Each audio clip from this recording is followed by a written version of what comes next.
So you can see why I said she's such a good communicator. That's why I'm asking her to do double duty, moderating this next panel on industry, so we can hear from some of the industries themselves as to what these sorts of policies really mean on an industry by industry basis. You know, getting into the weeds. What does it mean for steel? What does it mean for cement? So I'm so excited to have on the stage Brandon Farris, the Vice President of Government Affairs from the Steel Manufacturers Association, Sean O'Neill, Senior Vice President of Government Affairs from the Portland Cement Association, Michael Parr, the Executive Director of the Ultra Low Carbon Solar Alliance, and Aram Zamgochian, Senior Director of Strategic Partnerships at ESS Incorporated. And over to you, Catrina. Thanks, Ann. Okay, great. So we've heard a lot about the sort of overarching data, but I'm really looking forward to unpacking with y'all what investing in a carbon advantage and what climate and trade policy might mean for your industries. We've got two of the most sort of energy-intensive, carbon-intensive manufacturing segments globally. Each of you are representing about 8% of global emissions on the stage. Nice work. And then we've got the solution set, right? So we've got solar and batteries, and so this will let us look at how different market segments can all benefit from these approaches. So with that, Brandon, tell me more about steel. A few minutes ago, you said where you make something matters, and it doesn't matter anywhere more than steel. So the US steel has a major carbon advantage. America produces steel while emitting less CO2 than all of our major competitors. I love data as well. So US steel producers are somewhere between 75 to 320% more carbon efficient than global producers.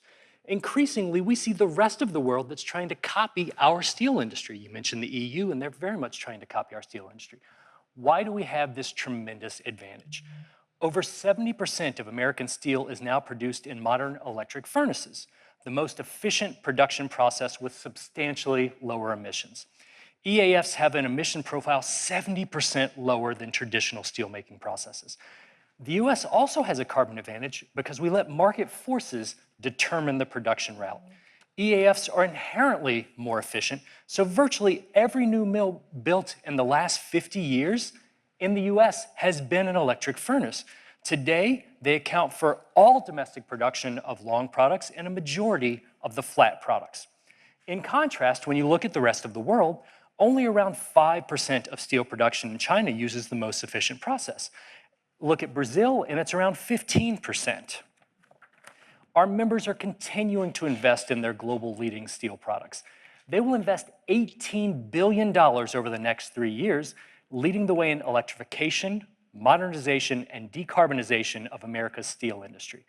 We have a tremendous advantage over the rest of the world. However, current climate and trade rules don't give American steel producers credit for their cleaner operations, which is one of the things I was very happy to support the Prove It Act. We saw Congressman Peters walk in a few minutes ago, and that really does exactly what it says. We are better than the rest of the world. Prove it. And so if there were a policy that accounted for carbon emissions, US steel production would supply a greater share of our domestic market.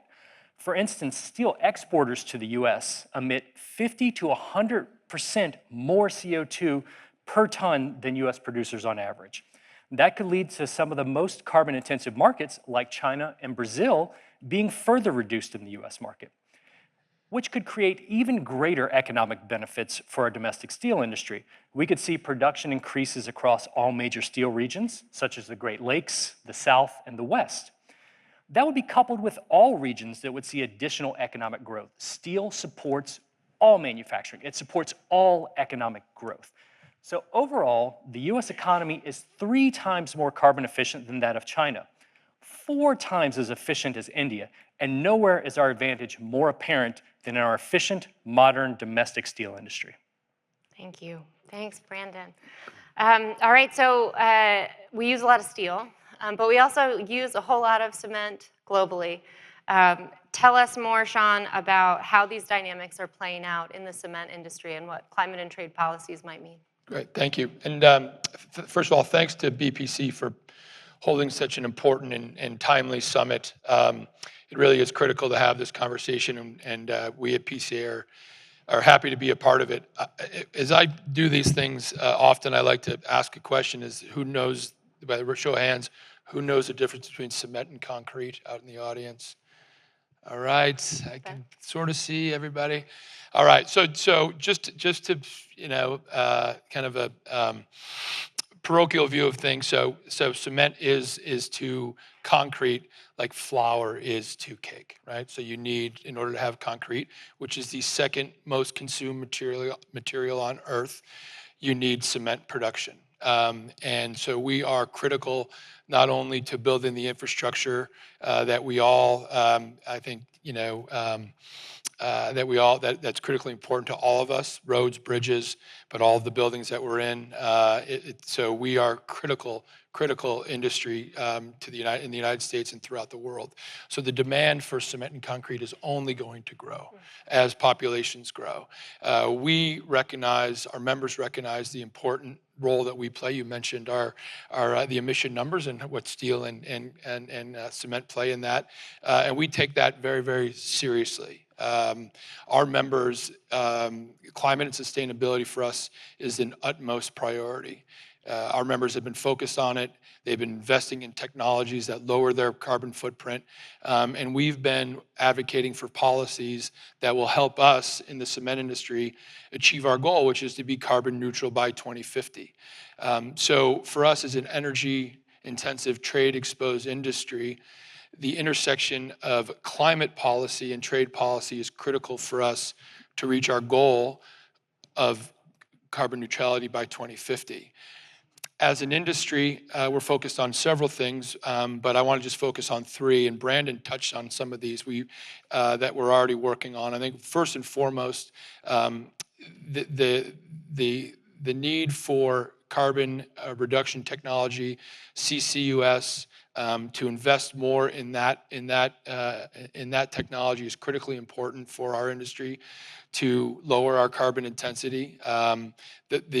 The process of making cement, taking limestone and other raw materials and turning that into clinker, which eventually becomes cement, is known as the chemical fact of life. That emits CO2. So in order to address that chemical fact of life, we need scalable, affordable, carbon capture technology. And then there's the permitting angle to that too. Policies that will allow the permitting of these projects, whether it's to install the carbon capture technology or sequester the captured carbon or transport the captured carbon, is critically important. So we as an industry are investing in these technologies. We're also partnering with the Department of Energy. Two of our members received up to $500 million in grants from OSED in their industrial demonstration grant program. So our members will match that. So you'll see $1 billion of investment in 2 cement production facilities in the United States to advance carbon capture technology. So that again is critically important in our in the investment we're doing in reducing our carbon footprint. And then to touch on 2 other specific areas, one would be to increase the use of alternative fuels in the cement manufacturing process. So we traditionally rely on fossil fuels, coal and petcoke, to heat up that cement kiln to 2,700 degrees Fahrenheit. And we can supplement that fuel using alternative fuels, biomass, plastics, railroad ties. You can really, anything that has an energy intensity, we can combust in the kiln and use that as fuel. And again, that helps lower our carbon footprint. When we talk about where our partners are on this, our trade partners, the EU is north of 50% alternative fuel use, whereas in the United States, we hover around 10 to 15%. There's a lot of reasons for that. It's some regulatory challenges there, permitting challenges as well, but that's another area where we're making some improvements. And then lastly, last point I want to touch on is growing the market for lower carbon cements and concretes. The Buy Clean program being, that was mentioned earlier, is important to us. We need a market that that exists to expand the production of and the use of low carbon cements and concretes. Our members are investing in innovation. They're looking at market innovations. But again, I think there's a lot of folks that it's just not us that are going to be able to move this process forward to allow us to reach our goals. It's going to take many of us and a lot of folks that are represented by people in the room. So that's, I think I'll hand it back over to you, but those are really the three main drivers for us. Terrific. Really encouraging to hear about all of the investments and creativity going into decarbonize these sectors. Next, I'm going to turn to Michael. I think I borrowed where something's made matters from you, so thank you for that. But I want you to talk to us more about the Ultra Low Carbon Solar Alliance and what the manufacturers in that alliance are doing to highlight the benefits of making decarbonization technology with fewer emissions. Happy to. By way of background, the Alliance is a global association of manufacturers across the solar supply chain, and our goal is to decarbonize solar manufacturing end to end. I'm pleased to say that solar manufacturing is a manufacturing success story in the US right now. Every single one of my members is expanding or investing for the first time in manufacturing in the US, and many other companies as well. We currently have several 100,000 new solar jobs and roughly 1 million new US jobs tied to solar manufacturing just in the last several years. Why? Solar's fastest growing energy source globally. There's huge demand for it. And the IRA and other policies have been a real boon to drawing some of that investment to the US. Why are we trying to decarbonize solar? Seems a little counterintuitive. Isn't it a clean energy source? And yes, it is. It's a zero carbon generating source and currently one of the lowest cost sources of energy globally. But there is a little irony in the background. Most of the solar manufacturing growth in the last 15 years or so has been in China, and they have grown at a scale that is hard to wrap your head around. There are elements of the solar supply chain that are quite energy intensive. And because China's grid is still so carbon intensive, and because they have put manufacturing of the most energy intensive components in areas like Xinjiang province or Inner Mongolia, which are essentially 98% coal-based grids, very high carbon emissions. Work by Breakthrough Energy suggested by the end of this decade, the current rates of growth in solar manufacturing in China, it will outstrip global aluminum as a source of emissions, and we will emit an additional 30 billion tons of CO2 by the end of the decade in Chinese solar manufacturing. Not a great look for clean energy. So our goal is to change that trajectory and get the Chinese industry to look more like the US or European industry, which has much better energy efficiency. We draw from much lower carbon grids. We do a lot more work on energy management, so we're taking our power when the renewables content of the grids is maximized. So how are we trying to do that? Really simple, and you mentioned, we're trying to create a market demand for low carbon solar. We're educating the market that not all solar is created equal. It's all good, but it's not created equal. And you buy a solar panel from a US supply chain and it will have roughly half the embodied carbon levels as a solar panel from the Chinese supply chain.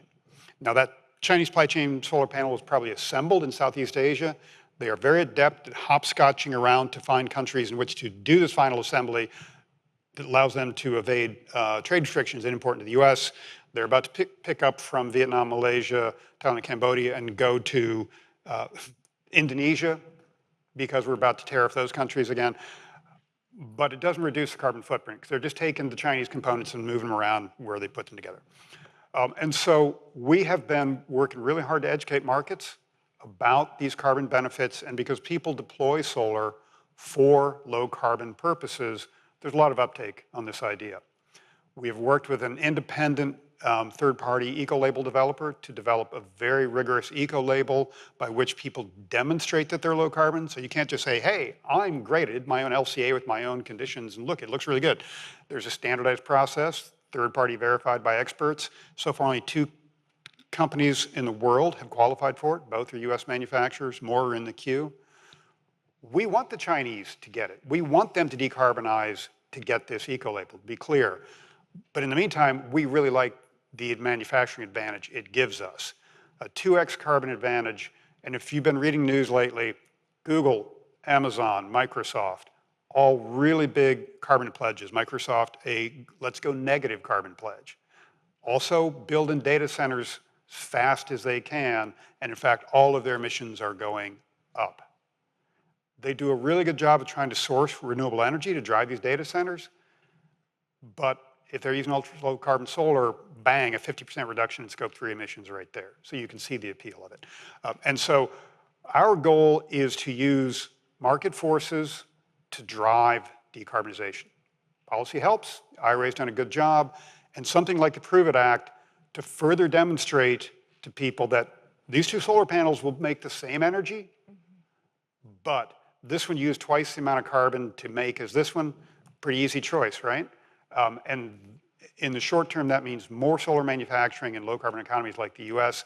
In the long term, ideally, it means the entire global solar industry cleans up its act and we become a really, truly clean source of power. Beautiful, well said. All right, Aram, next to you. As variable sources of power increase penetration on the grid, we electrify everything, including transportation. We're going to need a whole lot of batteries, and where batteries are made will matter. Can you tell us more about the carbon advantage in battery manufacturing and how climate and trade policies can benefit your industry? Sure. I mean, we've talked a lot about how where something made is important. Also, how it's made and what it's made with. We occupy a pretty interesting space in the energy transition and the battery energy storage ecosystem. We are a non-lithium battery. We're actually an American manufactured aqueous iron flow battery. So what does that mean? Our raw materials, particularly for our electrolyte, are essentially food-grade iron, salt, and water, easily sourced, environmentally benign, nature-based. The balance of our systems is broadly sourced across 70-plus vendors across 29 states, right here at home. So how we're making is much lower in terms of carbon intensity than the predominant battery energy storage technology today, which is lithium ion, whether it be for EVs or the grid. We're not subject to the same questionable supply chains and certainly not the same very carbon intensive manufacturing practices. We like to say that our manufacturing process is more akin to a Maytag dishwasher manufacturing plant. Very simple, very clean.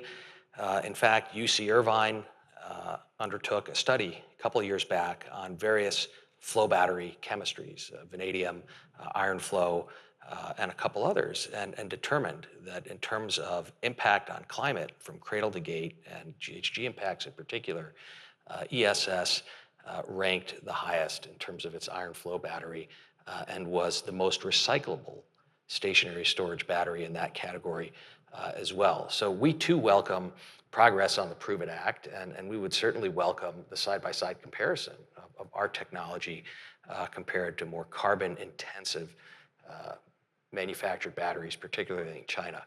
To your point, policy does help. One thing we haven't really talked about is how policies can help American manufacturers export these solutions. We're a huge fan of the U.S. Export-Import Bank of the United States, and in particular, their Make More in America program and their China and Transformational Exports programs. And these programs, when XM, not if, but when XM is reauthorized in the next year or so, coupled with hopefully the Prove It Act being signed into law, will continue to open opportunities, not only domestically for American manufacturers to deploy the clean tech that our grid needs to decarbonize, but also open opportunities for American clean tech manufacturers to export these solutions, particularly in markets where China is dumping much more carbon intensive and less clean solutions. Beautiful. I'm really glad we got in export more on this panel. The flip side of climate and trade policies, not just about accountability for what comes in, but getting more good stuff out. Brilliant.